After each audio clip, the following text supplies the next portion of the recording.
Nothing to do with their operating margins, their innovation, their sales. It's based on a general assumption that America has become a full kleptocracy like Russia, that the largest, deepest pocketed customer in the history of our modern economy, the US government, will effectively is now pay to play and will shuffle contracts, monies, and impose regulatory punishment on the competitors to the companies who do not invest in the Republican Party or in his inaugural campaign, as evidenced by the fact that very few of these tech executives invested in the inaugural campaign fund for Biden, and they are all doing it for Trump. We have gone full kleptocrat. And if you don't think this hurts everyone, this raises prices, and for the little guy or the companies that don't want to engage in this type of pay for play, it hurts them. This will increase prices and weaken our democracy. This is absolutely no different than how Putin became the wealthiest man in the world.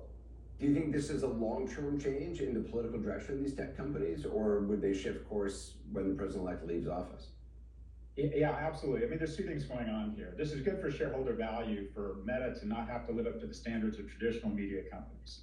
News Corp decided to circulate misinformation around Dominion voting machines, despite the fact they knew that was false information. They were sued because it resulted in economic harm against Dominion, and they were punished to the tune of about $750 million. What happened at News Corp on Fox was a dumpster fire compared to the nuclear mushroom cloud of what took place on Meta, yet Meta is immune. So what you have is these companies that are circulating or kind of a misinformation lollapalooza, quite frankly, are just running away with it in terms of profitability, in terms of shareholder value. So they're totally driven by shareholder value. They're doing their job.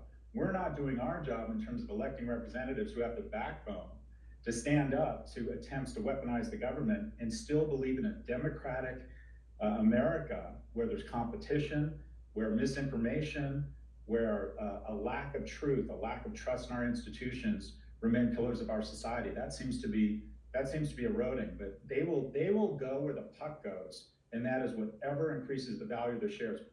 Scott Galloway, I appreciate your time. Thank you. Thank you, Anderson.